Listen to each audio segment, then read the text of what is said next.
Hare Krishna devotees எல்லாருக்கும் வணக்கங்கள். நம்ம 18 லேஸ் பகவத்கீதை லெவல் 1ல இருக்கோம். அதுல நம்ம இன்னைக்கு பார்க்க போறது அத்தியாயம் 4 சாப்டர் 4 வந்துட்டோம். நம்ம நேற்றுக்கு நம்ம பார்த்தது வந்து சாப்டர் 3ல கர்மயோகா அப்படின்னா என்ன அப்படின்றத பத்தி நம்ம பார்த்துட்டு இருந்தோம். அதுக்கப்புறம் இன்னைக்கு நம்ம பார்க்க போறது ஞான யோகம், அறிவின் யோகம். யோகம்ன்றது நம்மள பகவானோட கனெக்ட் பண்ற ஒரு சாதனம். அந்த சாதனம் நம்மளோட கர்மத்தின் மூலியமா, நம்மளோட நாலேஜின் மூலியமா, அதுக்கப்புறம் பக்தியின் மூலியமா. அதனாலதான் 3 யோகங்கள்: கர்மயோகம், ஞான யோகம், பக்தி யோகம். இது தாண்டி அஷ்டாங்க யோகம் அப்படின்னு ஒண்ணு இருக்கு. அதையும் நம்ம என்னன்னு பார்ப்போம் பகவத்கீதையில. இன்னைக்கு நம்ம பார்க்க போறது அறிவின் யோகம் அப்படின்றத பாக்குறோம். இதை வந்து சனாதன யோகம் அப்படின்னு நம்ம வந்து சொல்லுறோம். அதாவது எக்ஸ்டர்னல் ஆக்டிவிட்டிஸ் எல்லாமே வந்து, அதாவது eternal activities performed by the living entities. அதுதான் வந்து சனாதன யோகம். எப்படி சொல்லலாம் அப்படின்னா, நம்மளோட மெட்டீரியல் ஆக்டிவிட்டிஸ் எல்லாத்தையும் ரினவுன்ஸ் பண்ணிட்டு பகவானுக்கான செய்யற செயல்கள், அந்த நாலேஜோட நம்ம சேர்ந்து செய்யறதுதான் சனாதன யோகம் அப்படின்றத நம்ம பாக்குறோம். அதுக்கப்புறமா அதுக்கு முன்னாடி நம்ம ஸ்ரீ ஸ்ரீ ராதா கோவிந்தருக்கு நம்மளோட பிரார்த்தனைகளை தெரிவிச்சுக்கலாம். ओम अज्ञानतिमिरान्धस्य ज्ञानाञ्जनशलाकया चक्षुरुन्मीलितं येन तस्मै श्रीगुरुवे नमः। श्रीचैतन्यमनोभीष्टं स्थापितं येन भूतले स्वयं रूप गदामह्यं ददाति स्वपदान्तिकं। वन्देऽहं श्रीगुरो श्रीयुतपदकमलं श्रीगुरून् वैष्णवांश श्रीरूपं साग्रजातं सहन रघुनाथान्वितं तं सजीवं साद्वैतं सावधूतं परिजनसहितं कृष्णचैतन्यदेवं श्रीराधा कृष्णपादान् सहन ललिता श्रीविशाखान्वितांश। हे कृष्णा करुणा सिंधु दीनबंधो जगत्पते गोपीश गोपिका कांत राधा कांत नमोस्तुते। तप्त कांचन गौरांगी राधे वृंदावनेश्वरी वृषभानुसुदे देवी प्रणमामि हरिप्रिये। वाञ्छाकल्पतरुपस्य कृपा सिन्धुभ्येव च पतितानां पावनेभ्यो वैष्णवेभ्यो नमो नमः। नमो विष्णुपादाय कृष्णप्रस्थाय भूतले श्रीमते भक्तिवेदान्त स्वामिनिति नामिने। नमस्ते सरस्वती देवे गौरवाणी प्रचारिणे निर्विशेष शून्यवादी पश्चात्तदेशतारिणे। जय श्री कृष्ण चैतन्य प्रभु नित्यानंद श्री अद्वैत गदाधर श्रीवासादि गौर भक्त वृंद। हरे कृष्णा कृष्ण कृष्ण हरे हरे, हरे राम राम राम हरे हरे। ओम नमो भगवते वासुदेवाय, ओम नमो भगवते वासुदेवाय, ओम नमो भगवते वासुदेवाय। ஹரே கிருஷ்ண டிவோட்டீஸ், நம்ம நேற்றுக்கு சாப்டர் 3 பார்த்தோம். அதுல என்னென்ன பார்த்தோம் அப்படின்றது ஒரு சின்ன ரீகேப் பார்த்தலாம். துரத்தல் அல்லது செயல், அதாவது ஏக்கம் வத அப்படின்னு வந்து அர்ஜுனர் வந்து கேட்பாங்க. அதாவது என்னோட செயல்கள் எல்லாம் ரினவுன்ஸ் பண்ணிடணுமா இல்ல செயல் புரியணுமா, பிரிஸ்கிரைப் டியூட்டி பண்ணணுமா அப்படின்றது வந்து அவங்க வந்து கேட்டிருப்பாங்க. அதுக்கு பகவான் என்ன சொல்லியிருப்பாங்கன்னு பாத்தீங்கன்னா, எல்லாருமே அவங்களோட பிரிஸ்கிரைப் டியூட்டியை செய்யணும், அதே சமயத்தில் டிவோஷனல் சர்வீஸ் ரெண்டும் சேர்ந்ததுதான் வந்து சிறந்தது, அதுதான் வந்து ஃபார் சுப்பீரியர் அப்படின்றத சொல்லியிருப்பாங்க. அதாவது வெளியில சென்சஸ் எல்லாத்தையும் ஆர்கன்ஸ் அதெல்லாம் வந்து நம்ம வந்து கண்ட்ரோல் பண்ணிட்டு, ஆனா மனசுக்குள்ளார ஆசைகளோட இதை என்ஜாய் பண்ணணும் அதை என்ஜாய் பண்ணணும் அப்படின்ற ஒரு ஆசையோடு இருக்கிறத விட, கிரகஸ்தர்களா இருந்து நம்ம எல்லா விஷயங்களையும் நம்ம வந்து வாழ்க்கையில பகவானை முன்னிலைப்படுத்தி நம்ம வாழ்க்கை நம்ம வாழ்றதுதான் இருக்கலே சிறந்தது அப்படின்றத நம்ம பார்த்தோம். அதுக்கு எக்ஸாம்பிள் வந்து ஒரிசா கிங் வந்து ரத்த யாத்திரை கிளம்புறதுக்கு முன்னாடி என்ன பண்ணுவாங்க, அந்த ரத்தம் வர ஸ்டார்ட் பண்றதுக்கு முன்னாடி அவங்க வந்து ஸ்வீப் பண்ணணும், அப்பதான் அந்த ரத்தம் வந்து கிளம்பும். அப்படின்னும் போது அவங்க ஒரு கிங்கா இருந்தாலும் அவங்க என்ன பண்ணாங்க, டிவோஷனல் சர்வீஸ் பகவானுக்காக அதை செய்யறாங்க இல்லைங்களா. அந்த மாதிரி நம்ம என்ன பண்ணோம், பகவானுக்கான செயல்களை நம்ம செய்யறதுதான் இருக்கலே சிறந்தது அப்படின்றத நம்ம பார்த்தோம். அதுக்கப்புறம் நிஷ்காம கர்மயோகம், அதாவது கர்மயோகம், நேத்தி பார்த்ததே கர்மயோகம் தான். அதுல என்னென்ன விஷயங்கள் இருக்கு அப்படின்றத நம்ம பார்த்துட்டு வந்தோம். நிஷ்காம கர்மயோகா தான் ஞான யோகத்தோட சிறந்தது அப்படின்றத நம்ம பார்த்தோம். நியத்தம் குரு கர்ம அப்படின்ற வார்த்தையினால. அப்புறம் கர்ம காண்டம் கர்ம யோகா இதுனா என்ன அப்படின்றத நம்ம பார்த்தோம். அது வந்து பிரவர்த்திதம் சக்கரம் அப்படின்ற ஸ்லோகத்தின் மூலியமா நம்ம பார்த்தோம். அதுக்கப்புறம் எடுத்துக்காட்டாக வழிநடத்துங்கள் அப்படின்றது நம்ம பார்த்தோம். எத் எத் ஆசிரதி ஸ்ரேஷ்டஸ் அப்படின்ற ஸ்லோகத்தின் மூலியமா மிகப்பெரிய எதிரி அப்படின்றது என்னன்றதை நம்ம பார்த்தோம். இக வைரினம், லஸ்ட் தான் அப்படின்றதுதான் நம்ம பார்த்தோம் இல்லைங்களா. அதுவும் வந்து லஸ்ட் வந்து என்னது, 3 விதமா இருக்கு. ஒண்ணு வந்து நெருப்பின் மேல புகை மாதிரி இருக்கும். அது வந்து லேசா நான் இது வேண்டாம் அப்படின்னாலே விட்டுடலாம். அது மனிதர்களோட ஆசைகள் அப்படின்ற மாதிரியும் சொல்லுவாங்க. அதே வந்து கண்ணாடி மேல பட்ட அழுக்கு மாதிரி அப்படி இருக்கிறது வந்து விலங்குகள் கிட்ட இருக்கிறது அப்படின்ற மாதிரி நம்ம வந்து கம்பாரிசன் பார்க்கலாம். அது வந்து இன்னும் கொஞ்சம் பிரயத்தனப்படணும் அப்படின்றதையும் நம்ம பார்த்தோம். அதுக்கப்புறம் வந்து ஊம்புக்குள்ள உள்ள அதாவது கருவை மூடி இருக்கிற கருவறை அந்த மாதிரி இருக்கும்ல, அது வந்து ட்ரீஸோடது. இது இன்னொரு முறையிலும் நம்ம சொல்லலாம். அதாவது நெருப்பின் மேல புகை அப்படின்றது குட்னஸ் மோட்ல உள்ளவங்களது. அவங்களுக்கு வந்து வேண்டாம், இது அதர்மம் அப்படின்னு தெரிஞ்சு அதை ஈஸியா அவங்க ரினௌன்ஸ் பண்ணிடுவாங்க. அதே வந்து கண்ணாடி மேல உள்ள அழுக்குன்றது ரஜோகுணம் உள்ளவங்க கிட்ட இருக்கிற லஸ்ட். அதுக்கு கொஞ்சம் அவங்க பிரயத்தனப்படணும் அந்த அதர்மத்தை விடுறதுக்கு. அதே வந்து இக்னோரன்ட் மோட்ல உள்ளவங்களால அவங்களோட அந்த அதர்மமான ஆசையை கூட அவங்களால விடுறதுக்கு ரொம்பவே சிரமப்படுவாங்க. அதனால நம்மளோட எதிரி என்ன அப்படின்னு பாத்தீங்கன்னா அந்த ஆசைதான். அதை நம்ம என்ன பண்ணணும், நம்ம நல்ல விதத்துல இருந்ததுன்னா அதை நம்ம அக்செப்ட் பண்ணிக்கலாம். தப்பான விதம் வந்து அதுல நம்ம வெளியில வர்றதுதான் சிறந்தது அப்படின்றது நம்ம பார்த்தோம் இல்லைங்களா. அப்புறம் எடுத்துக்காட்டாக இருங்கள்ன்றதையும் பார்த்தோம். ஏன்னா இப்ப அர்ஜுனர் போர் பண்ணல அப்படின்னா பின்னாடி வரவங்களை என்ன பண்ணிடுவாங்க, அர்ஜுனரே போர் பண்ணல நானும் பண்ணல அப்படின்ற மாதிரி எல்லாரும் அவங்க ஃபாலோ பண்ண ஆரம்பிச்சிருவாங்க. அப்ப நம்ம எப்பயுமே எப்படி இருக்கணும்னா எடுத்துக்காட்டா இருக்கணும். பகவானும் அப்படிதான் நம்மளுக்கு எல்லா லீலைகளும் வந்து பகவான் ஒரு ஒரு லீலையும் எடுக்கிறாங்க அப்படின்னா நம்மளுக்கு அதுல இருந்து ஒரு ஒரு விஷயத்த சொல்லி கொடுப்பாங்க. இப்படி இருக்கணும் அப்படி இருக்கணும் அப்படின்றது. ஆக்சுவலா அவங்களுக்கு அந்த மாதிரி லீலைகள்லாம் புரியணும்னு அவசியமே இல்லை, அவதாரம் எடுக்கணும்ன்ற அவசியமே இல்லை. இருந்தாலும் வழி நடத்தணும் அப்படின்ற ஒரு விஷயத்துக்காக எல்லா விஷயத்துக்குமே அவங்க பண்ணியிருப்பாங்க. நட்பை எப்படி வந்து நம்ம வந்து ரெஸ்பெக்ட் பண்றது, அதுக்கப்புறம் ஒரு பியூர் டிவோட்டி கிட்ட எப்படி வந்து அர்ஜுனருக்கு தேர் ஓட்டுறாங்க இல்லைங்களா. அப்ப அந்த மாதிரி நிறைய விஷயங்கள் அவங்க வந்து எடுத்துக்காட்டா இப்படி எல்லாம் இருக்கணும் அப்படின்றத நம்மளுக்கு சொல்லி கொடுக்குறாங்க. ராமர் அவதாரத்துல இருக்கட்டும், கிருஷ்ணர் அவதாரத்துல இருக்கட்டும், எல்லாத்துலயுமே. அப்ப அதெல்லாம் நம்ம வந்து தெரிஞ்சுக்கிறோம். அப்ப எடுத்துக்காட்டா இருக்கிறது, எடுத்துக்காட்டாக இருந்து வழி நடத்துங்கள் அப்படின்றதெல்லாம் நம்ம கொஞ்சம் டிஸ்கஸ் பண்ணோம். இன்னைக்கு நம்ம 4th சாப்டர்ல என்ன பார்க்க போறோம் அப்படின்னு பாத்தீங்கன்னா, கிருஷ்ணரை பற்றிய ஆழ்நிலை அறிவு. அது வந்து என்ன அப்படின்றத நம்ம பார்க்க போறோம். ஏவம் பரம்பர பிராப்தம். அது வந்து 4.1 to 10 ஸ்லோகா வரைக்கும். அதுக்கப்புறம் கிருஷ்ணர் அனைத்து பாதைகளின் குறிக்கோளாகவும் வர்ணாசிரம அமைப்பை உருவாக்கியவராகவும் இருக்கிறார் அப்படின்றத 4.11 to 15 வரைக்கும் நம்ம பார்க்க போறோம்.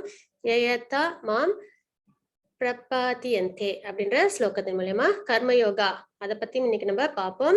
கர்மனோகி அபி போத்தவ்யம் அப்படின்ற ஸ்லோகத்தின் மூலமா தியாகங்கள் ஆழ்நிலை அறிவுக்கு வழிவகுக்கும். அதையும் நம்ம வந்து பார்க்க போறோம். 4.25 to 233 வரைக்கும் ஞான யஜ்ஞ பரந்தப அப்படின்றதன் மூலமா ஆழ்நிலை அறிவின் சுருக்கம் என்ன அப்படின்றத 4.34 to 42 வரைக்கும் தத் விதி பிரணிபாத்தேன அப்படின்ற ஸ்லோகத்தின் மூலமா நம்ம தெரிஞ்சுப்போம். என்னென்ன அப்படின்றத நம்ம இன்டெப்த் பார்க்கலாம்.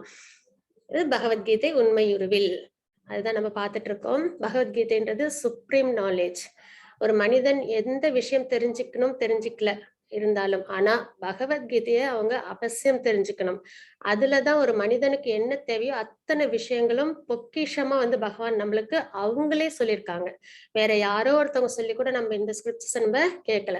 பகவானே சொன்ன வார்த்தைகள், அதுவும் மனிதன் எப்படி வாழணும்ன்றதுக்காக கொடுத்த இன்ஸ்ட்ரக்ஷன்ஸ். அதை வந்து ஒரு மனிதனா இருந்து நம்ம அவசியம் அதை வந்து நம்ம என்ன பண்ணணும், படிச்சு அதன் படிக்க நம்ம வாழ்க்கையை நம்ம வாழணும். அதுதான் பகவத்கீதையோட தாத்பரியம். நம்ம தெரிஞ்சுக்கிறதோட தாத்பரியம் அதை நம்ம வாழ்க்கையில கொண்டு வரணும். அது ரொம்பவே முக்கியம். ஏன்னா எப்பயுமே நம்மளோட கேட்கும் திறன் என்னன்னா, ஓகே தெரியும், புரிஞ்சிருச்சு, கர்மயோகம், ஞான யோகம், பக்தி யோகம் இவ்வளவுதானா அப்படின்னு சொல்லி நம்ம வந்து எனக்கு தெரியும் கர்மயோகமா பயஸ் ஆக்டிவிட்டி பண்ணணும், ஞான யோகமா மோட் ஆஃப் குட்னஸ்ல இருக்கணும், அதுக்கப்புறம் பக்தி யோகம் பகவானுக்கு டிவோஷனல் சர்வீஸ் பண்ணணும். அது வந்து அண்டர்ஸ்டாண்ட் தான். ஆனா அதை அப்சார்ப் பண்ணி அது நம்ம வாழ்க்கையில நம்ம கிட்ட வரணும். நம்ம வாழ்க்கையே கர்ம யோகத்திலும் ஞான யோகத்திலும் பக்தி யோகத்திலும் இருக்கணும். அதுதான் உண்மையா நம்ம பகவானோட இன்ஸ்ட்ரக்ஷன்ஸ் எடுத்துக்கிட்டது. அதுதான் பகவத்கீதை தெரிஞ்சுக்கிட்டதுக்கான முழு அடையாளமா இருக்கும். சோ அந்த அளவுக்கு நம்ம அதை திரும்ப திரும்ப, ஏன்னா மறந்துடும். ஒரு தடவை 2 தடவை கேட்டோம்னா மறந்துடும். ஆனா திரும்ப திரும்ப திரும்ப திரும்ப கேட்க கேட்க கேட்க அது நம்ம ஆழ் மனதுல படிஞ்சு அது நம்ம கிட்ட இருந்து நம்மளோட நேச்சர் அது வந்து வெளியில வரும். அந்த அளவுக்கு நம்ம அதை வந்து ஆழ்ந்து படிச்சு நம்ம அதன் படிக்க நம்ம வாழ்க்கை நம்ம வாழணும். பகவத்கீதையின் வரலாறு அப்படின்றது என்ன நம்ம இங்க பார்ப்போம். ஹரே கிருஷ்ணா லலிதா மாதாஜி, பிரணாம். ஓம் ஸ்ரீ பரமாத்மனே நமः. அத சதுர்த்தோऽध्यायः श्रीभगवानुवाच इमं विवस्वते योगं प्रोक्तवान् हमव्ययं विवस्वान् मनवे प्राह मनुरिक्ष्वाकवे ब्रवीत्. புருஷோத்தமரான முழுமுதற் கடவுள் ஸ்ரீ கிருஷ்ணர் கூறினார், அழிவற்ற இந்த யோக விஞ்ஞானத்தை நான் சூரிய தேவனான விவஸ்வானுக்கு உபதேசித்தேன். விவஸ்வான் மனித குல தந்தையான மனுவுக்கும் மனு இஷ்வாகு மன்னனுக்கும் இதனை முறையே உபதேசித்தனர் அப்படின்றது இங்க பகவான் சொல்றாங்க. இப்ப நம்ம பகவத்கீதையோட வரலாறு என்ன அப்படின்றத நம்ம பார்க்க போறோம். ஏன்னா நம்ம தெரிஞ்சுக்கிட்ட வரைக்கும் இப்ப என்ன பண்றோம் அப்படின்னா, பகவான் வந்து அர்ஜுனருக்கு உபதேசம் பண்ணது பகவத்கீதை அப்படின்றத நம்ம பார்த்துட்டு இருக்கோம் இல்லைங்களா. ஆனா இதுக்கும் முன்னாடியே பகவத்கீதைய பகவான் வந்து கொடுத்திருக்காங்க.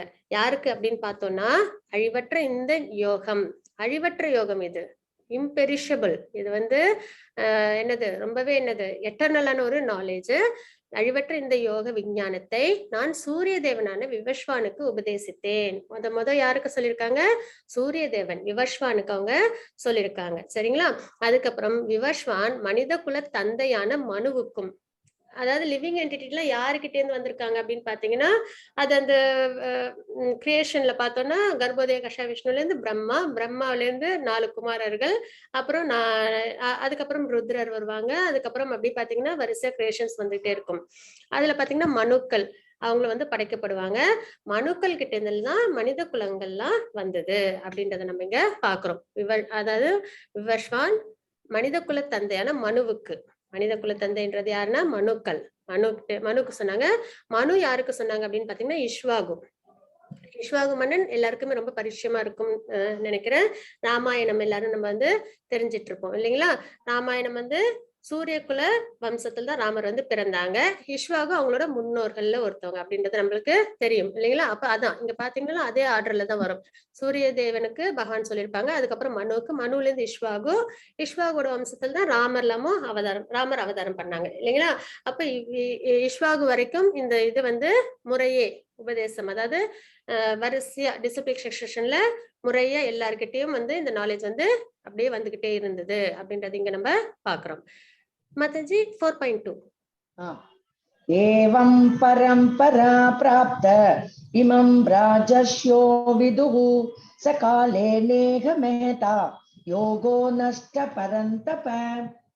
உன்னதமான இவ்விஞ்ஞானம் சீடர்களின் சங்கிலி தொடர் மூலமாக பெறப்பட்டு அவ்வாறே புனிதமான மன்னர்களால் உணரப்பட்டது. ஆனால் காலப்போக்கில் இத்தொடர் விடுபட்டு போகவே இவ்விஞ்ஞானம் மறைந்து விட்டதை போல தோன்றுகிறது அப்படின்றத நம்ம இங்க பாக்குறோம். இந்த இந்த இது என்னன்னா, அதாவது இந்த விஞ்ஞானம் பகவத்கீதை சங்கிலி தொடரா வந்துகிட்டே இருந்தது, டிசிப்ளிக் செக்ஷன்ல வந்துகிட்டே இருந்தது. அவ்வாறு புனிதமான மன்னர்களால் உணரப்பட்டது. இது ரொம்பவே ஒரு முக்கியமான விஷயம். என்ன அப்படின்னு பாத்தீங்கன்னா, எப்பயுமே இந்த தர்ம சாஸ்திரம் யாருக்கு ஃபர்ஸ்ட் தெரியணும்னு பாத்தீங்கன்னா, நாட்டை ஆட்சி பண்றவங்க மன்னர்களுக்கு தெரியணும். அது யார் மூலியமா தெரியணும்னா அவங்களோட குருக்கள் மூலியமா. அதனாலதான் அந்த காலத்துல எப்பயுமே அட்வைசரியா யார் இருப்பாங்கன்னு பாத்தீங்கன்னா குருக்கள் இருப்பாங்க. குரு வந்து மன்னருக்கு தர்மங்களை உபதேசம் பண்ணுவாங்க. அதன் வழிக்கு அவங்க வந்து அவங்க ஆட்சியை வந்து அவங்க நடத்துவாங்க தர்ம வழியில. அப்போ இவ்வாறு புனிதமான மன்னர்களால் உணரப்பட்டது அப்படின்றத நம்ம இங்க பாக்குறோம். ஆனால் காலப்போக்கில் அத்தொடர் விடுபட்டு போகவே இவ்விஞ்ஞானம் மறைந்து விட்டதை போல தோன்றுகிறது. கொஞ்ச காலம் கழிச்சு அது என்ன ஆயிடுச்சு, அது அப்படியே மறைஞ்சு போச்சு அப்படின்றத நம்ம இங்க பாக்குறோம். அதுக்கப்புறம் பாத்தீங்கன்னா இது வந்து இந்த பகவான் வந்து நாலேஜ் யாருக்கெல்லாம் கொடுத்தாங்க அப்படின்னு பார்த்தோம்னா, பிரம்மாக்கு, அதுக்கப்புறம் மகாலட்சுமிக்கு, சிவன், சனத்குமாரர்கள் அவங்களுக்கு கொடுத்தாங்க. அதாவது நம்ம பரம்பரை மூலியமா தான் நம்ம வந்து எப்பயுமே ஸ்பிரிச்சுவல் நாலேஜை வந்து நம்ம வந்து ப்ராக்ரஸ் பண்ணணும். ஸ்பிரிச்சுவலா நம்ம ப்ராக்ரஸ் ஆகணும்னா அது கண்டிப்பா ஒரு பரம்பரையோட சம்பந்தப்பட்டதா இருக்கணும். இப்ப அதுக்குதான் சொல்லுவாங்க, இப்ப எனக்கு வந்து MBBS டாக்டர் ஆகணும் அப்படின்னா நான் வந்து நேரா போய் கடையில ஒரு புக்கை வாங்கி படிச்சுட்டு நான் வந்து ஒரு டாக்டரை நான் வந்து சர்வீஸ் பண்ண முடியாது. ஏன் அப்படின்னு பாத்தீங்கன்னா, அதுக்குன்னு ஆத்தரைஸ்டு யூனிவர்சிட்டியில போய் நான் எக்ஸாம் எழுதி அவங்க எனக்கு சர்டிபிகேட் கொடுத்தாதான் நான் வந்து ஒரு எலிஜிபிலிட்டியான ஒரு மருத்துவரா இருக்க முடியும் இல்லைங்களா. மெட்டீரியல் படிப்புக்கு நம்ம அந்த அளவுக்கு ஒரு ஆத்தரைசேஷன் வேணும்ன்றப்போ ஸ்பிரிச்சுவல் நாலேஜை நம்ம என்ன பண்ணிடக்கூடாது, யாரோ சொன்னாங்க என்னமோ சொன்னாங்கன்னு சொல்லிட்டு நம்ம வந்து நம்ம வாழ்க்கையில ஃபாலோ பண்ணவே கூடாது. அது கண்டிப்பா யாருக்கிட்ட இருந்தா நம்ம கத்துக்கணும், பரம்பரை மூலியமா தான் நம்ம கத்துக்கணும். அதுதான் அத்தன்டிக் சோர்ஸ் அப்படின்றது. அது வந்து பகவானே கொடுத்து அந்த வேத வேதங்கள், அந்த வேதங்களோட தாத்பரியம் மாறாம பகவான் கொடுத்த அதே வழியில எப்பயுமே இந்த பரம்பரையில உள்ளவங்களோட பாத்தீங்கன்னா வெளியில அட்வர்டைஸ்மெண்ட் ரொம்ப இருக்காது. அதுக்கப்புறம் பாத்தீங்கன்னா அவங்களோட இது தாத்பரியம் வந்து புராதனமாவே தான் இருக்கும். எந்த ஒரு மாடர்னா வந்து அதை வந்து இம்ப்ளிமெண்ட் எல்லாம் பண்ணிட மாட்டாங்க. பகவான் சொன்னாங்கன்னா அந்த இன்ஸ்ட்ரக்ஷன்ஸ், அந்த வேதங்கள், தாத்பரியங்கள் அப்படியே தான் அதை வந்து என்ன பண்ணுவாங்க, ஃபாலோ பண்ணிட்டே வருவாங்க. அதுல எந்த ஒரு அடல்ட்ரேஷனும் இருக்காது. அப்போ நம்மளுக்கு அது பியூரிட்டி அப்படியே மெயின்டைன் ஆகிக்கிட்டே இருக்கும். சரிங்களா? அப்போ அந்த மாதிரி ஒரு பரம்பரையோட கனெக்ட் பண்ணி தான் நம்மளோட டிவோஷனல் சர்வீஸும் நம்ம பண்ணணும். இல்ல அப்படின்னா நம்ம வேற யாராவது ஏதாவது சொன்னாங்க அப்படின்னா நம்ம போய் பண்ணோம் அப்படின்னா அது நம்மள சரியான பாதைக்கு எடுத்துட்டு போகுமானா அது ஒரு கேள்விக்குறியா தான் நமக்கு இருக்கும். அப்ப யார் யாருக்கெல்லாம் இந்த நாலேஜ் பகவான் கொடுத்தாங்க அப்படின்னு பார்த்தோம்னா பிரம்மாவுக்கு, மகாலட்சுமிக்கு, சிவன், சனத்குமாரர். அப்ப பிரம்மா அவங்க வழியா வர்றது மத்வாச்சாரியர். இந்த பரம்பரை தான் கௌடிய சம்பிரதாயம் அப்படின்னு வந்து சொல்லுவாங்க. இப்ப இஸ்கான் வந்து ஃபாலோ பண்ணிட்டு இருக்கோம் இல்லைங்களா? நம்ம ஃபாலோ பண்றது பிரம்ம சம்பிரதாயம், கௌடிய சம்பிரதாயம். அதான் மத்வாச்சாரியர் அப்படியே வந்து இந்த பரம்பரை வந்து ஃபாலோ ஆயிட்டு இருக்கு. அதே மாதிரி மகாலட்சுமிக்கு கொடுத்தது ராமானுஜாச்சாரியர், அவங்க வழியா வந்து அப்படியே ஃபாலோ பண்ணிட்டு இருக்காங்க ஸ்ரீ சம்பிரதாயம் அப்படின்னு. நம்ம ஊர்ல எல்லாம் பாத்தீங்கன்னா இதை வந்து ஃபாலோ பண்ணிட்டு இருப்பாங்க, ஸ்ரீ சம்பிரதாயத்தை ராமானுஜாச்சாரியார் அவங்களோட வழிகாட்டுதலின் பேரில். அதுக்கப்புறம் பாத்தீங்கன்னா சிவபெருமானுக்கு கொடுத்தாங்க. சிவபெருமான் அவங்களோட வழியில விஷ்ணு சுவாமி அவங்க வழியா வந்து இந்த பரம்பரை ஃபாலோ பண்ணிட்டு இருக்காங்க. அதுக்கப்புறம் சனத்குமாரர்கள், அவங்க என்ன 4 குமாரர்கள் பிரம்மா படைச்சாங்க இல்லையா? 4 குமாரர்கள் முத படைச்சது பிரம்மா வந்து 4 குமாரர்கள் தான். அவங்களோட வழியில வந்து நிம்பகாச்சாரியர் அவங்களோட வழியில இந்த பரம்பரை வந்து ஃபாலோ பண்ணிட்டு இருக்காங்க. அப்போ இந்த 4 பரம்பரையும் அத்தன்டிகேட்டட் பரம்பரை. நம்ம டிவோஷனல் சர்வீஸ் பண்ணணும் அப்படின்ற ஒரு விஷயம் நம்ம ப்ராப்பரா அத்தன்டிகேட்டடா வேதத்துல சொன்ன மாதிரி இருக்கணும்னா இந்த மாதிரி பரம்பரையோட நம்ம கனெக்ட் பண்ணி நம்ம அதை ஃபாலோ பண்ணணும். இது ரொம்பவே முக்கியமான விஷயம். இல்லைன்னா நம்ம டைவர்ட் ஆயிடுவோம், நம்மளோட பாத் வந்து கரெக்டா இருக்குமான்றது தெரியாம போயிடும். ஆனால் இப்போ வந்து அர்ஜுனர் வந்து கேக்குறாங்க, ஆனால் எப்படி நீங்கள் என் சமகாலத்தவர் அப்படின்றத சொல்றாங்க. மத்தஜி 4.5. ஸ்ரீ பகவான் உவாச்ச பஹூனி மே வ்யதீதானி ஜன்மானி தவ சார்ஜுன தான்யஹம் வேத சர்வாணி ந த்வம் வேத்த பரந்தப. புருஷோத்தமரான முழுமுதற் கடவுள் கூறினார், நானும் நீயும் பற்பல பிறவிகளை கடந்துள்ளோம். என்னால் அவை எல்லாவற்றையும் நினைவு கொள்ள முடியும். ஆனால் எதிரிகளை தவிக்க செய்பவனே அஃது உன்னால் முடியாது அப்படின்றது இங்க பகவான் சொல்றாங்க. என்னன்னா ஆத்மா என்னைக்குமே எட்டர்னல் இல்லைங்களா? அதுக்கு வந்து ஒரு பிறப்பு இறப்பு அதெல்லாம் கிடையவே கிடையாது. அன்பானது எப்பயுமே நித்தியமா இருக்கிறது, அது வந்து எட்டர்னல். அப்போ பகவான் இங்க சொல்றாங்க, இதெல்லாம் வந்து பகவானை பத்தின நாலேஜ். நம்ம வந்து பகவத்கீதையில 5 சப்ஜெக்ட் மேட்டர்ஸ் இருக்குன்னு பார்த்தோம் இல்லைங்களா? ஈஸ்வர, ஜீவா, பிரகிருதி, கால, கர்மான்னு. அதுல வந்து இப்ப நம்ம பகவானை பத்தி நிறைய தெரிஞ்சுப்போம். அதுல பகவான் வந்து சொல்றாங்க, நானும் நீயும் பற்பல பிறவிகளை கடந்துள்ளோம். நிறைய பிறவிகள். அது வந்து அதாவது பகவான் வந்து பிறவின்றது சொல்ல முடியாது, ஆனா சேர்ந்து அந்த மாதிரி. ஏன்னா இங்க அர்ஜுனர் என்ன கேட்டிருக்காங்க, ஆனால் எப்படி நீங்கள் என் சமகாலத்தவர். ஏன்னா இப்ப பகவானும் அர்ஜுனரும் சம்பாஷணை பண்ணிட்டு இருக்காங்க. அது வந்து துவாபர யுகத்தோட கடைசி. ஆனா பகவான் என்ன சொன்னாங்க, நான் வந்து இஷ்வாகுக்கு கொடுத்தேன், அதாவது விவஸ்வானுக்கு கொடுத்தேன் அப்படின்னு சொல்லி சொன்னாங்க. இஷ்வாகு வந்து ராமர் அவதாரமே வந்து திரேதாயுகம். இஷ்வாகு வந்து அவங்களோட முன்னோர்கள் வருவாங்க. அவங்களோட முன்னோர்கள்ல மனு, அதுக்கப்புறம் அதுக்கு முன்னாடி சூரிய கடவுள் விவஸ்வான் அப்படின்னும் போது அது ரொம்பவே என்னது முன்னாடி இருக்கு இல்லைங்களா? அப்போ அர்ஜுனர் கேட்பாங்க, நம்ம 2 பேரும் இப்போ ஒன்னா இருக்கும், நீங்க எப்படி இதுக்கு முன்னாடி சொல்லிருப்பீங்க அப்படின்னு சொல்லி கேட்கவும் அதுக்கு பகவான் வந்து விளக்கம் கொடுக்குறாங்க. நானும் நீயும் பற்பல பிரிவுகளை கடந்துள்ளோம், என்னால் அவை எல்லாவற்றையும் நினைவில் கொள்ள முடியும். பகவானால எல்லாத்தையும், எல்லாம்ன்றது என்ன அர்த்தம்னு பாத்தீங்கன்னா பிரசன்ட், பாஸ்ட், ஃபியூச்சர் எல்லாரோடதும் தெரியும், அவங்களோடதும் தெரியும், எல்லாமே பகவானுக்கு தெரியும். ஆனால் எதிரிகளை தவிக்க செய்வனே அது உன்னால் முடியாது. அதுதான் பகவானுக்கும் நமக்கும் உள்ள வித்தியாசம். என்ன அப்படின்னு பாத்தீங்கன்னா அவங்களால எல்லாத்தையுமே தெரிஞ்சுக்க முடியும், பிரசன்ட், பாஸ்ட், ஃபியூச்சர். ஆனா நமக்கு அது தெரியாது. எதனால நம்மளுக்கு அது தெரியாது அப்படின்னு பாத்தீங்கன்னா நம்ம மாயையோட கண்ட்ரோல்ல இருக்கும். நம்மளோட சென்சஸ், மைண்ட் எல்லாமே என்னது முக்குணங்கள்னால எப்பயும் என்ன பண்ணிருக்கு, ஆக்கிரமிப்பு பண்ணப்பட்டிருக்கு இல்லைங்களா? அதனால நம்மளால அதை வந்து உணர முடியாது. அதுவுமே இல்லைனாலும் பகவானோட உயர்ந்த அந்த தாத்பரியம் வந்து ஒரு சாதாரண ஜீவாத்மாவுக்கு அந்த அளவுக்கு கிடைக்காது. அதனால இங்க என்ன சொல்றாங்க, எதிரிகளை தவிக்க செய்யணும், அது உன்னால் முடியாது, என்னால் எல்லாவற்றையும் நினைவில் கொள்ள முடியும். இதுல நம்ம என்ன தெரிஞ்சுக்கிறோம்னா பகவான் எல்லாமே தெரிஞ்சவங்க அப்படின்றத நம்ம, அதாவது பிரசன்ட், பாஸ்ட், ஃபியூச்சர் எல்லாமே தெரியும் பகவானுக்கு அப்படின்றத நம்ம தெரிஞ்சுக்கிறோம். அதுக்கப்புறம் பாத்தீங்கன்னா இந்த சார்ட் ஒண்ணு இருக்கும், பிரம்மாவின் ஆயுள். அவங்களுக்கும் 100 இயர்ஸ் தான், நமக்கும் 100 இயர்ஸ் தான் கலிகாலத்துல. சரிங்களா? ஆனா இந்த ஆயுள்ல எவ்வளவு வித்தியாசம், அதாவது பிரம்மாவோட லைஃப் ஸ்பேனுக்கும் நமக்கும் உள்ள வித்தியாசங்கள் என்ன அப்படின்றது இந்த சார்ட்டின் மூலியமா நம்மளால தெரிஞ்சுக்க முடியும். அது என்ன அப்படின்னு பார்த்தோம்னா, நம்ம எண்ட்ல இருந்து வருவோம். கலியுகம் நம்ம இருக்கிறது. சரிங்களா? கலியுகத்தோட கால அளவு 4,32,000 இயர்ஸ். 4,32,000 நம்மளோட இந்த கலிகாலம், நம்ம இருக்கிற இந்த கலிகாலத்தோட டியூரேஷன். அதுல நம்ம வந்து இப்போ 5,000 இயர்ஸ் நம்ம கிராஸ் பண்ணிட்டோம். இன்னும் மிச்சம் 4,28,000 இருக்கு, ஆண்டுகள் பெண்டிங் இருக்கு. சரிங்களா? அதுக்கப்புறம் கலியுகத்தோட இந்த எண்களை நம்ம ஞாபகம் வச்சுக்கணும். 4,32,000 ஞாபகம் வச்சுக்கிட்டா போதும், மத்ததெல்லாம் நம்மளால ஈஸியா கால்குலேட் பண்ணிட முடியும்.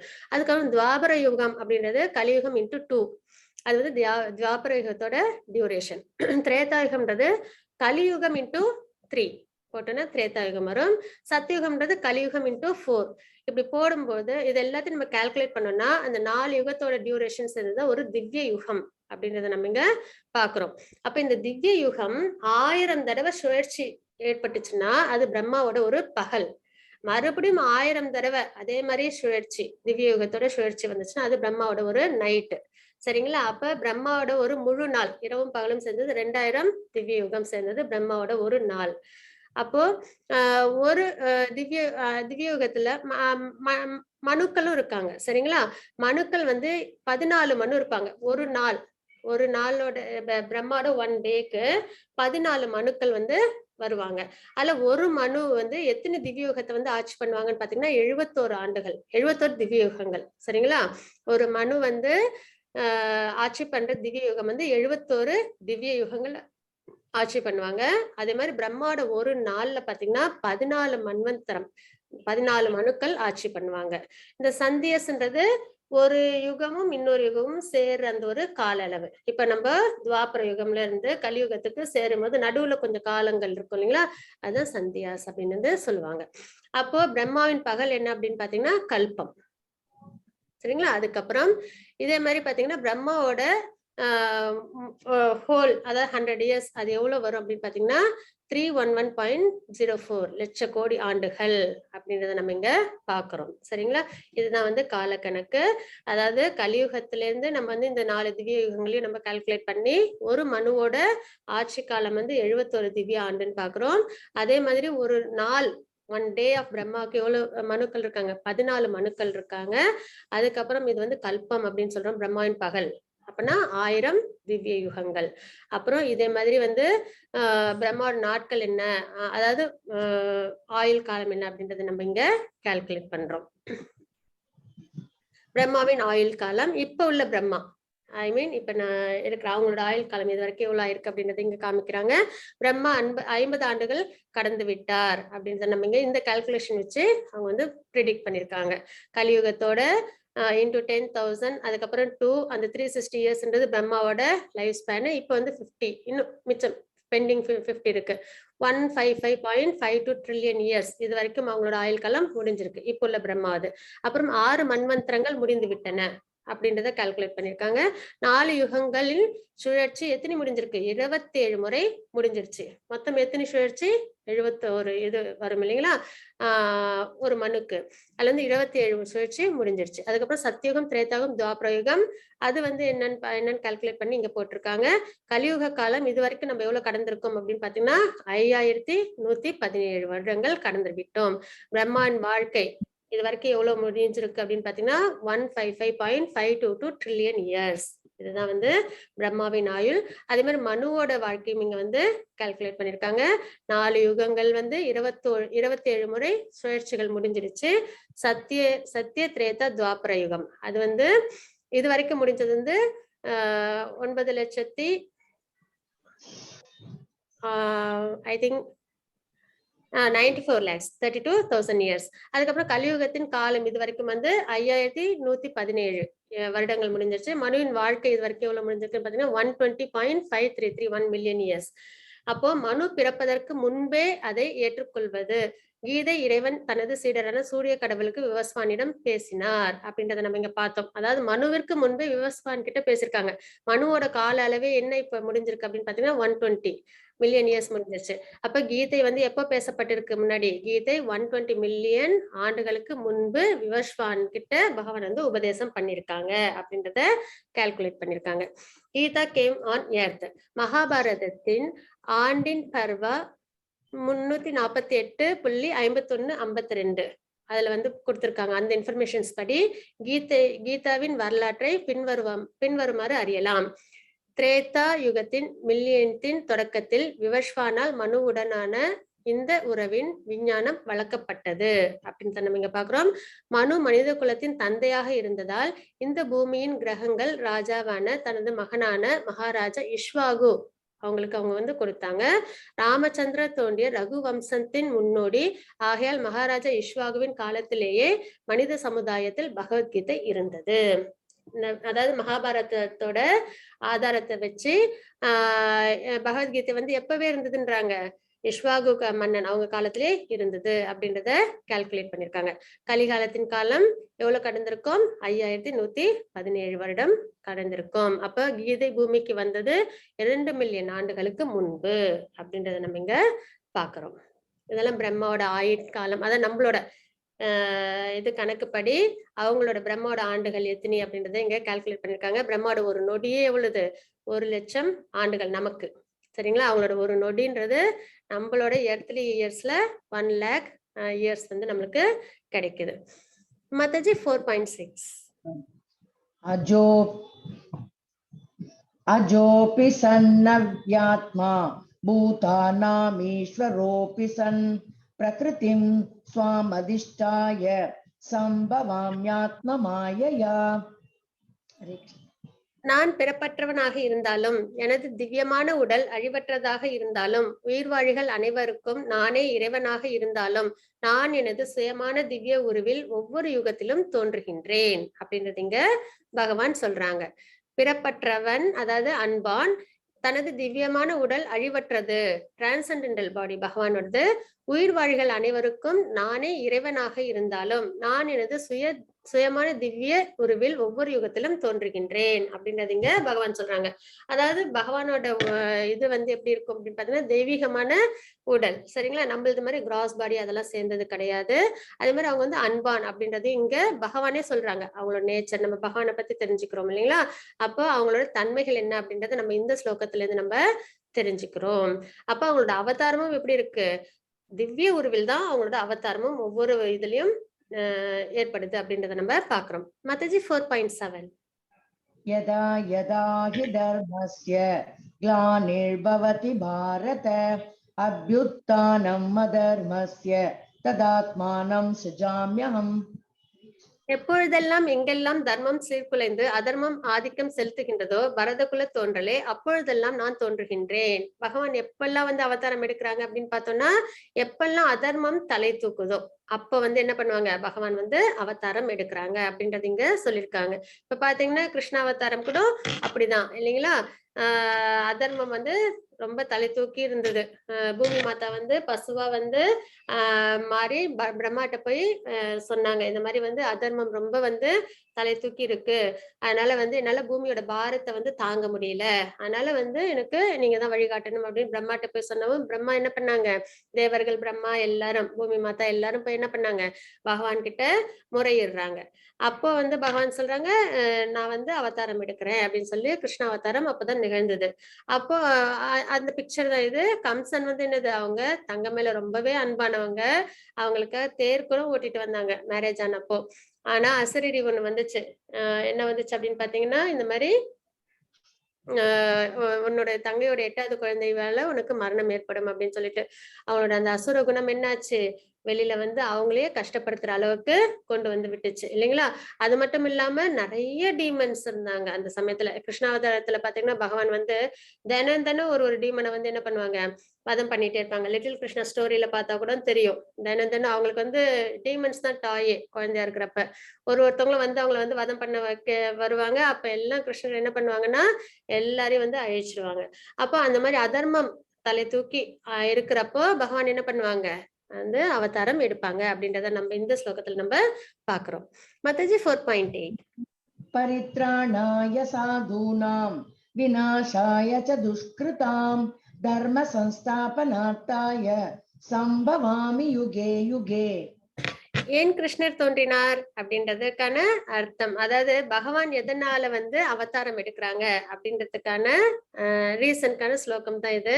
பக்தர்களை காத்து, எப்பயுமே பக்தர்கள் மேல பகவானுக்கு ஒரு தனிப்பட்ட அன்பு உண்டு. பக்தர்கள் கிட்ட ரொம்ப அவங்க என்ன பண்ணுவாங்க, கருணையோட இருப்பாங்க. அதுக்காக மத்தவங்க எல்லாம் பிடிக்காது அப்படின்றது கிடையாது.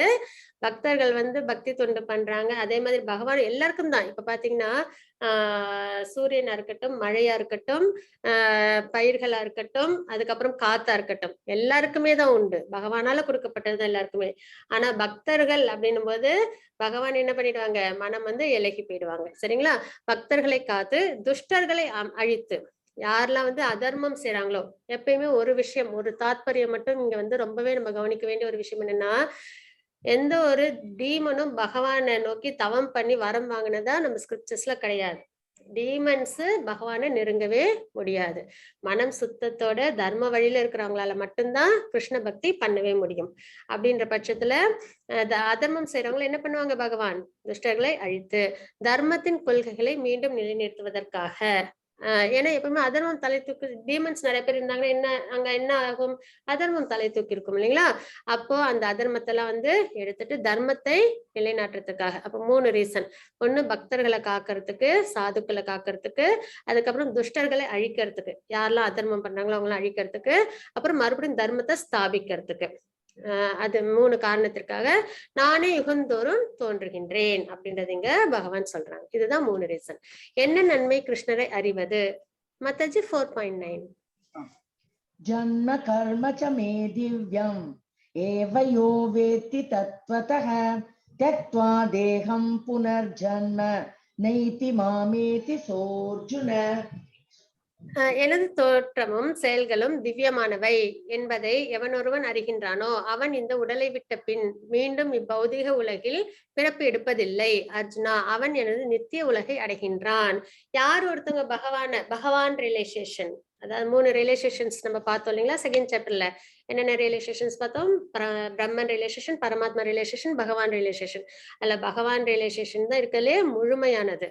அப்போ எவனொருவன் என்னை முழுமையாக அறிகின்றானோ, அதாவது எனது தோற்றமும் செயல்களும் திவ்யமானவை என்பதை எவனொருவன் அறிகின்றானோ அவன் இந்த உலகை விட்ட பின் மீண்டும் இப்பௌதீக உலகில் பிறப்பு எடுப்பதில்லை. அர்ஜுனா, அவன் எனது நித்திய உலகை அடைகின்றான். பகவான் நித்திய உலகம் எது? வைகுண்டம், கோலோகம், ஸ்பிரிச்சுவல் அபோர்ட், பகவான் இருக்கிற இடம். அந்த உலகத்தை அவங்க அடையிறாங்க அப்படின்றத நம்ம இங்க பாக்குறோம். கிருஷ்ணருக்கும் நம் அனைவருக்கும் உள்ள வித்தியாசம், அதாவது சோலுக்கும் சூப்பர் சோலுக்கும் என்ன வித்தியாசம் அப்படின்னு பார்த்தோம்னா, கிருஷ்ணரின் வடிவம் ஆன்மீகமானது, தெய்வீகமானது, டிரான்சென்டென்டல் பாடி.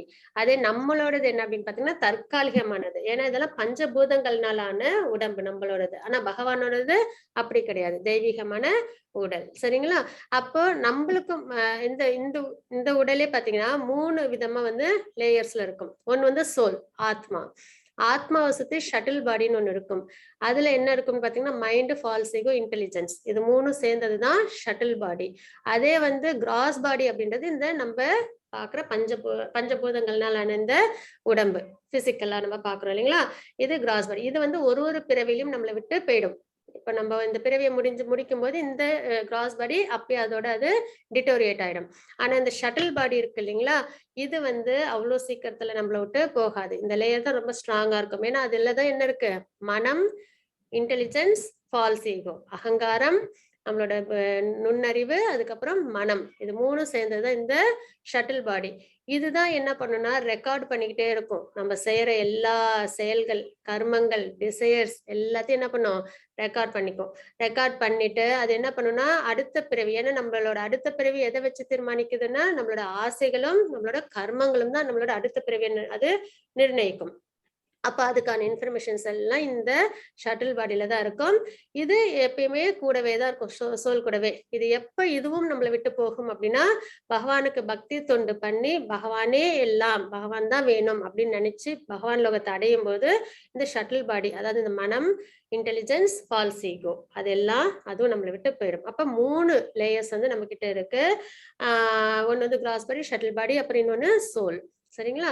அதுக்கப்புறம் வந்து பகவானுக்கும் நமக்குமான என்ன வித்தியாசம் அப்படின்னு பார்க்கும்போது பாத்தீங்கன்னா, நாம் கட்டுப்படுத்தப்படுகின்றோம் மாயையால். முக்குணங்களுக்கும் அடியில நம்ம இருக்கோம் கண்ட்ரோல்ல. ஆனா பகவான் என்ன பண்றாங்க, மாயையை கட்டுப்படுத்துறாங்க. கிருஷ்ணர் மாயின் கட்டுப்பாட்டாளர் அப்படின்றத நம்ம இங்க பாக்குறோம். அதாவது அதான் நம்ம முக்குணங்கள்ல ஒரு குணத்துலதான் எந்நேரமும் இருப்போம். சரி இல்லைங்களா? அப்போ நம்ம இப்ப கோபப்படுறோம் அப்படின்னா மோட் ஆஃப் பேஷன்ல இருக்கும். அப்ப அந்த குணத்தோட கண்ட்ரோல்ல நம்ம இருக்கோம்னு அர்த்தம். அது நம்ம நினைப்போம், நான் யாரோட கண்ட்ரோலையும் இல்ல, நான் வந்து என் விருப்பப்படிதான் இருக்கேன்னு. ஆனா கோபப்படுறோம்னா பேஷனோட கண்ட்ரோல்ல இருக்கும். அதே வந்து நம்ம யாராவது ஹர்ட் பண்றோம் அப்படின்னா அப்ப நம்ம மோட் ஆஃப் இக்னரன்ஸ், அந்த இக்னரன்ட் மோடோட கண்ட்ரோல்ல நம்ம இருக்கோம். அதே நம்ம ஒருத்தவங்க நல்லது செய்யறோம்னா நம்ம மோட் ஆஃப் குட்னஸ்ல இருக்கோம், குட்னஸோட கண்ட்ரோல்ல இருக்கோம் அப்படின்றதான் அர்த்தம். அப்போ ஒரு நிமிடமும் நம்ம என்ன பண்றோம், இந்த முக்குணங்கள்ல ஒரு குணத்தோட கண்ட்ரோல்ல தான் நம்ம இருக்கோம். ஆனா பகவானும் என்னது, அந்த முக்குணங்களையும் கண்ட்ரோல் பண்றவங்க அப்படின்றத நம்ம இங்க பாக்குறோம். அதனால நம்ம எப்பயுமே நம்ம வந்து நான் யாரோட கண்ட்ரோல்லையும் இல்லைன்றது நம்மளால சொல்லவே முடியாது. முக்குணங்கள்ல ஏதோ ஒரு குணத்தோட கீழே தான் நம்ம இருக்கோம். வரலாற்றில் கிருஷ்ணரை அறிய முடிகிறது. மத்தஜி 4.8. வீதராக பயக்ரோதோ மன்மயா மாமுபாசிதாः பகவோ ஞான தபசா பூதா மத்பாவமாகதாः. பற்றுதல், பயம், கோபம் இவற்றிலிருந்து விடுபட்டு முழுதும் என்னில் லயித்து என்னை சரணமடைந்த பற்பல நபர்கள் என்னை பற்றிய அறிவால் இதற்கு முன் தூய்மையடைந்துள்ளனர். இவ்வாறாக அவர்கள் எல்லாரும் என் மீது திவ்யமான அன்புடையவர்களாயினர் அப்படின்றத இங்க நம்ம பாக்குறோம். எப்பயுமே பக்தியில இருக்கிறவங்களுக்கு இந்த பற்றுதல் இருக்காது, மெட்டீரியல் வேர்ல்டுல உள்ள பற்றுதல். பயம் சுத்தமா இருக்காது, கோபம் அவ்வளவா வராது. சரிங்களா? அது பற்றுதல், பயம், கோபம் இவற்றிலிருந்து விடுபட்டு முழுவதும் என்னில் லயித்து, பகவானோட டிவோஷனல் சர்வீஸ்ல பகவான் மேலேயே வந்து மனதை வந்து நிலைத்து என்னை சரணமடைந்த பற்பல நபர்கள் என்னை பற்றிய அறிவால் இதற்கு முன் தூய்மை அடைந்துள்ளனர் அப்படின்றத நீங்க பகவான் சொல்றாங்க. அதாவது இதுக்கு முன்னாடி நிறைய ஞானிகள் அவங்க எல்லாம் இருக்காங்க இல்லைங்களா, அவங்க எல்லாம் வந்து பகவான் மேல முழுமையா மனதை நிலைநிறுத்தி பக்தி செஞ்சாங்க அப்படின்னு நம்ம இங்க பாக்குறோம். இவ்வாறாக அவர்கள் எல்லோரும் என் மீது திவ்யமான அன்புடையவர்களாயினர் அப்படின்றது இங்க வந்து பகவான் சொல்றாங்க. மாதாஜி ஸ்லோகம் நம்பர் இல்ல மாதாஜி, ஸ்லோகம் நம்பர் இல்ல. ये यथा मां प्रपद्यन्ते तां तथैव भजाम्यहम् मम वर्त्मानुवर्तन्ते मनुष्या पार्थ सर्वशः. அனைவரும் என்னிடம் எவ்விதம் சரணம் அடைகிறார்களோ அதற்கு ஏற்றாற்போல் நான் பலன் அளிக்கின்றேன். பிரித்தாவின் மகனே, எல்லா விதத்திலும் அனைவரும் என் வழியை பின்பற்றுகின்றனர் அப்படின்றது இங்க பகவான் சொல்றாங்க. இந்த ஸ்லோகத்தை மேலோட்டமா பார்த்தா எனக்கு பக்தி பண்ணா நான் அவங்களை ஏத்துப்பேன், இல்லைன்னா கிடையாது அப்படின்ற மாதிரி இருக்கும் இல்லைங்களா. அனைவரும் என்னிடம் எவ்விதம் சரணம் அடைகிறார்களோ அதற்கு ஏற்றாற்போல் நான் பலன் அளிக்கின்றேன் அப்படின்றது இங்க பகவான் சொல்றாங்க. அப்படின்னா என்ன அப்படின்னு பார்த்தோம்னா, இப்ப பகவானோட நேரடியா டிவோஷனல் சர்வீஸ் பண்றது உயர்ந்த விஷயம்.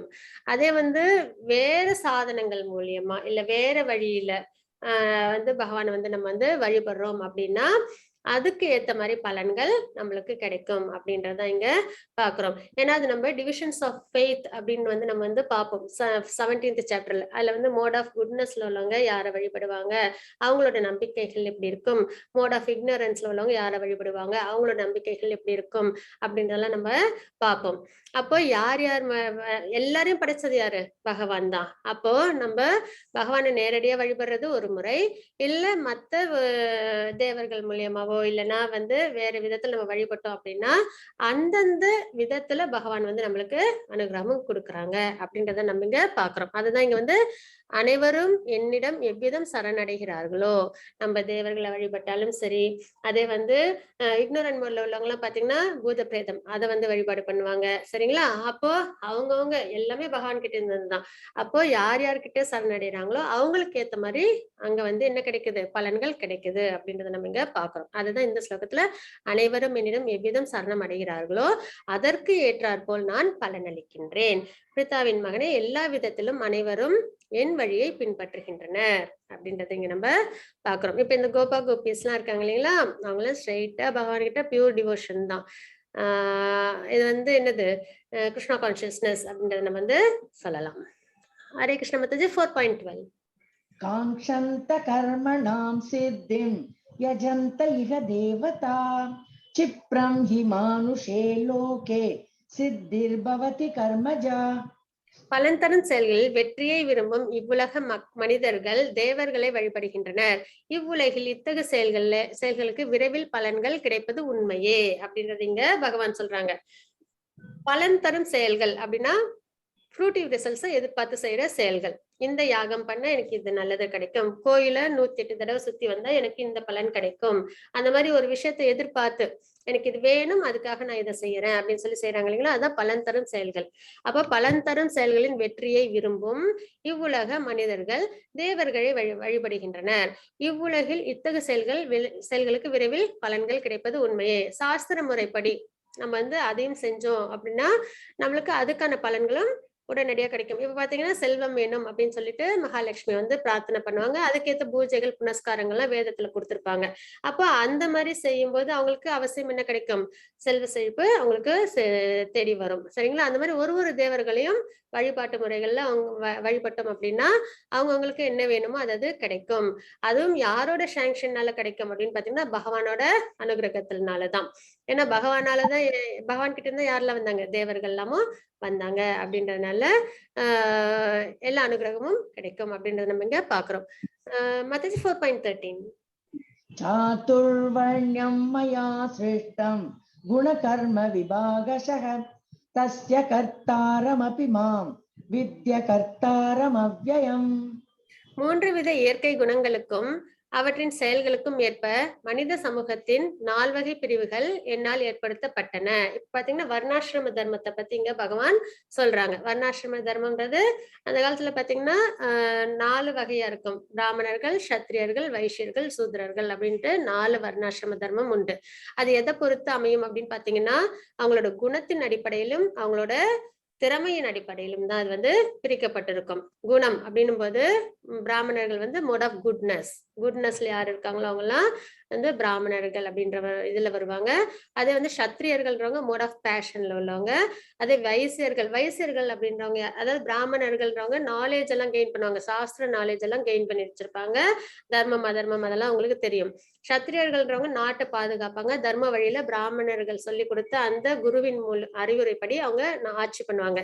வைசியர்கள் என்ன பண்ணுவாங்கன்னா பிசினஸ் பண்ணுவாங்க. அதாவது நாட்டுல வந்து பொருளாதாரம், அரசருக்கு என்ன தேவை, அந்த வரி பணம் அதெல்லாம் கொடுத்தாதுன்னு ஆட்சி நல்லபடியா பண்ண முடியும். அப்ப அதுக்கான விஷயங்கள்லாம் வந்து வைசியர்கள் பண்ணுவாங்க. சூத்ரர்கள்ன்றவங்க இவங்க எல்லாருக்குமே சப்போர்ட்டிவா இருப்பாங்க. அதுதான் அந்த காலத்துல. இப்பயும் அப்படிதான் ஒரு கம்பெனியோட இதையும் பார்த்தோன்னா அப்படிதான் இருக்கும். அட்மினிஸ்ட்ரேஷன், மார்க்கெட்டிங் அப்படின்லாம் வந்து இருக்கும் இல்லைங்களா, அந்த மாதிரி.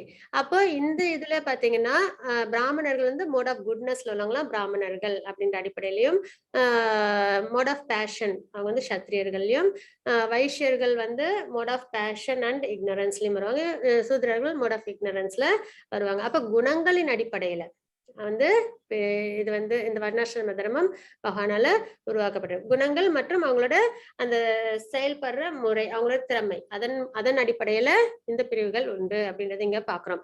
3 விதமான இயற்கை குணங்கள் அவற்றின் செயல்களுக்கும், இதுதான் அந்த அர்த்தம், ஏற்ப மனித சமூகத்தின் 4 வகை பிரிவுகள் என்னால் ஏற்படுத்தப்பட்டன. இம்முறையை படைத்தவன் நானே ஆயினும் மாற்றமற்ற என்னை செயல்களுக்கு அப்பாற்பட்டவனாக அறிந்து கொள் அப்படின்றத இங்க சொல்றாங்க. அதாவது இது எல்லாமே பகவான் தான் படைச்சாங்க. ஆனா இதோட அவங்க வந்து சம்பந்தப்பட்டிருப்பாங்கன்னா பற்றற்று இருப்பாங்க, ரினவுன்ஸ்டா இருப்பாங்க அப்படின்றத நம்ம இந்த ஸ்லோகத்துல பாக்குறோம். மத்தேயு 4.14 न मां कर्माणि लिम्पन्ति न मे कर्मफले स्पृहा इति मां योऽभिजानाति कर्मभिर्न स बध्यते. என்னை பாதிக்கும் செயல் என்று எதுவும் இல்லை, செயல்களின் பலனை நான் விரும்புவதும் இல்லை. என்னை பற்றி உண்மையை அறிபவனும் செயல்களின் விளைவுகளால் பாதிக்கப்பட மாட்டான் அப்படின்றது இங்க பகவான் சொல்றாங்க. அதாவது செயல்கள்னால ரினவுன்ஸ்டு பகவான் இதுல சொல்றாங்க, நான் பற்றற்று இருக்கிறது அப்படின்னு. நம்ம ஏன்னா பகவான் அப்படின்ற ஒரு டெபினிஷனை வந்து பராசர முனி வந்து கொடுத்திருப்பாங்க இல்லைங்களா. பகவான் அப்படின்னா என்னன்னா இந்த 6 விஷயங்களும் முழுமையா அவங்க கிட்ட இருக்கும் அப்படின்னு தான். ரிச், அதுக்கப்புறம் வந்து ஃபேமஸ், ஸ்ட்ரென்த், ரினவுன்சியேஷன், நாலேஜ், அந்த மாதிரி 6 விஷயங்கள். அப்போ அதுல ஒண்ணு என்ன ரினவுன்சியேஷன் அப்படின்றது, அது வந்து என்ன அப்படின்னு பார்த்தோம்னா பகவான் அதை தான் இங்க சொல்லிட்டு இருக்காங்க. என்னை பாதிக்கும் செயல் என்று எதுவும் இல்லை, செயல்களின் பலனை நான் விரும்புவதும் இல்லை. இதுதான் கம்ப்ளீட்லி ரினவுன்ஸ். என்னை பற்றி உண்மை அறிபவனும் செயல்களின் விளைவுகளால் பாதிக்கப்பட மாட்டான் அப்படின்றது இங்க நம்ம பாக்குறோம். மாதாஜி 4.17. कर्मणो ह्यपि बौद्धव्यं बौद्धव्यं च विकर्मणः अकर्मणश्च बौद्धव्यं गहना कर्मणो गतिः. செயல்களின் நுணுக்கங்களை உணர்வது மிக கடினம். நம்ம ஒரு செயலும் செய்யறோம் இல்லைங்களா, அதோட நுணுக்கங்கள் வந்து ரொம்ப ஆராய்ந்து பார்த்து செய்யறதுன்றது மிகவும் கடினம். அது என்ன அப்படின்றத நம்ம இங்க பார்க்க போறோம். எனவே கர்மா செயல் என்பது என்ன அப்படின்னு பாத்தீங்கன்னா, விகர்மா தடை செய்யப்பட்ட செயல்கள் என்பது என்ன, அதுக்கப்புறம் அகர்மா செயலின்மை என்பது என்ன என்பதை தெளிவாக அறிந்து கொள்ள வேண்டும்.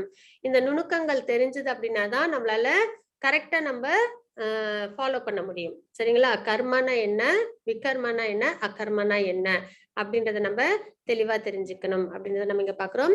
விகர்மா அப்படின்றது என்ன அப்படின்னு பாத்தீங்கன்னா, வேதங்களை பின்பற்ற மாட்டார்கள், சாஸ்திரத்துல நம்பிக்கை இருக்காது, கீழான உயிரினங்களாக மறுபிறப்பு எடுக்கும் ஆபத்து. அப்ப வேதத்துலதான் கொடுத்திருக்கு எது நல்லது கெட்டது, தர்மம் அதர்மம் எல்லாமே வேதத்துலதான் இருக்கு. அதையே நம்பல அப்படின்னும் போது அவங்களுக்கு வாழ்க்கையில எது நல்லது கெட்டதுன்றது தெரியாது இல்லைங்களா.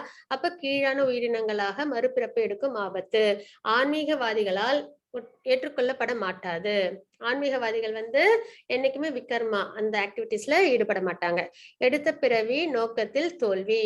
மனித பிறவின்றது ரொம்பவே என்னது ப்ரீஷியஸான ஒண்ணு.